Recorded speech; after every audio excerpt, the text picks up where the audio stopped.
Bonjour à tous, c'est Maïke de l'équipe Gousti Cuir et je vais vous montrer aujourd'hui comment créer cette petite pochette.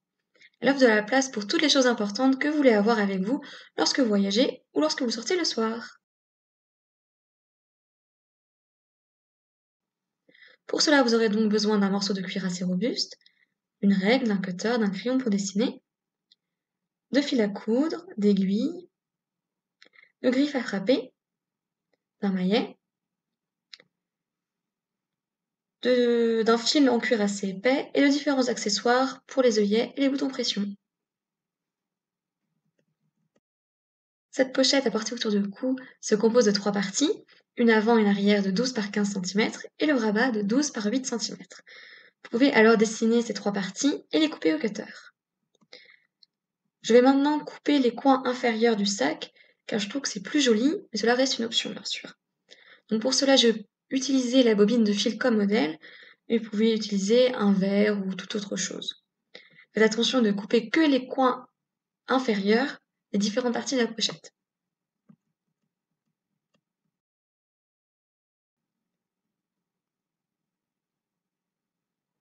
Une fois ces 3 parties terminées, vous pouvez déjà commencer à préparer les coutures qui seront faites à la main.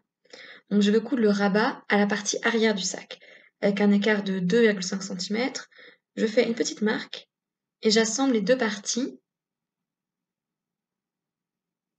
comme vous pouvez le voir ici, à l'aide de simples petites pinces. Ainsi, plus tard, les œillets métalliques seront recouverts de l'intérieur par la pièce de cuir et ne rayeront pas, par exemple, mon téléphone portable. Afin d'assurer une distance égale entre la couture et le bord extérieur, je prends simplement la griffe à frapper avec les deux pics que je fais glisser le long des bords extérieurs, sauf celui du haut. Je réitère l'opération de la partie arrière de la pochette, bien sûr. Et de ce côté, je vais m'arrêter juste avant la partie du rabat que nous souhaitons pas coudre tout de suite. Vous pouvez peut-être pas très bien voir le marquage sur la vidéo, mais en le marquant avec la griffe à frapper, j'ai une ligne assez fine sur laquelle je peux maintenant frapper dans les trous de couture avec la plus grosse griffe.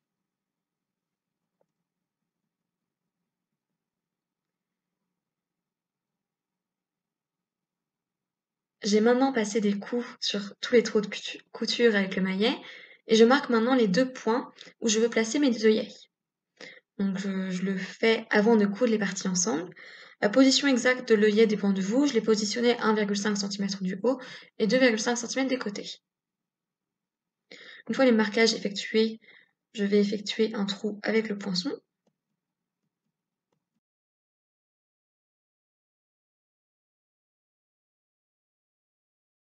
Et pour les œillets, j'utilise un set, comme vous pouvez le voir, où toutes les parties sont déjà fournies. Donc après avoir fait le trou, je place maintenant l'outil approprié sous la pièce de cuir, les 2 parties de l'œillet l'une sur l'autre. J'utilise un autre outil que vous pouvez voir maintenant à la vidéo, ainsi que le maillet pour fixer le tout.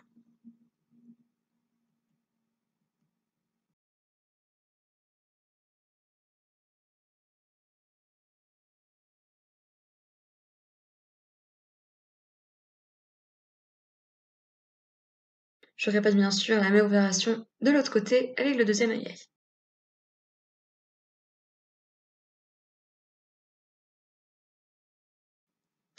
Une fois les 2 œillets fixés, vous pouvez replacer le rabat à l'arrière de la pochette à l'aide des 2 petites pinces et commencer à coudre.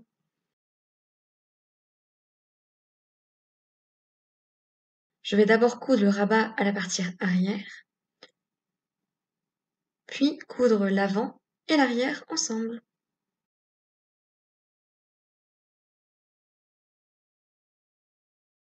Mes coutures à la main sont censées imiter une couture machine, c'est-à-dire que l'avant et l'arrière aient le même motif de couture. Donc cette fois, j'utilise une couture dite sellier, ce qui signifie que j'utilise 2 petites aiguilles courtes et je couds toujours en alternance. Ainsi, une boucle de couture sur le devant, puis une boucle de couture avec l'autre aiguille placée à l'arrière, et ces 2 aiguilles se croisent dans le même trou de couture.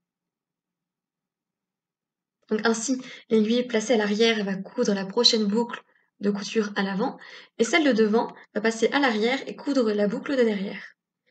Donc encore une fois, les aiguilles vont se croiser dans le même trou de couture,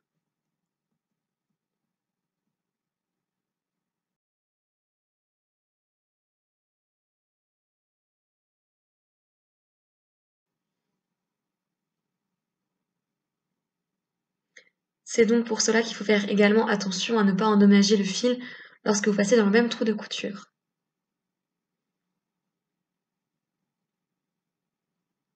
Donc vous pouvez voir plus d'explications sur la vidéo.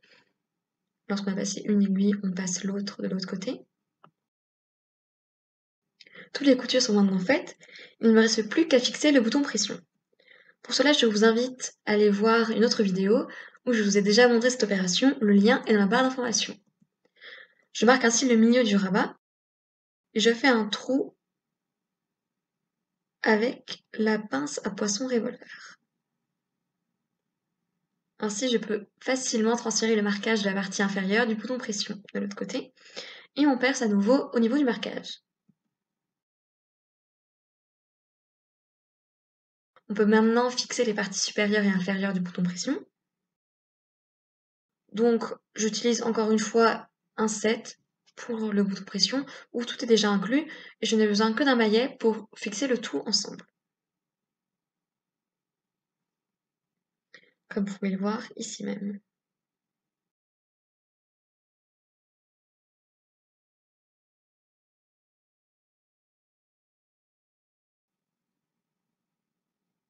On tape à nouveau.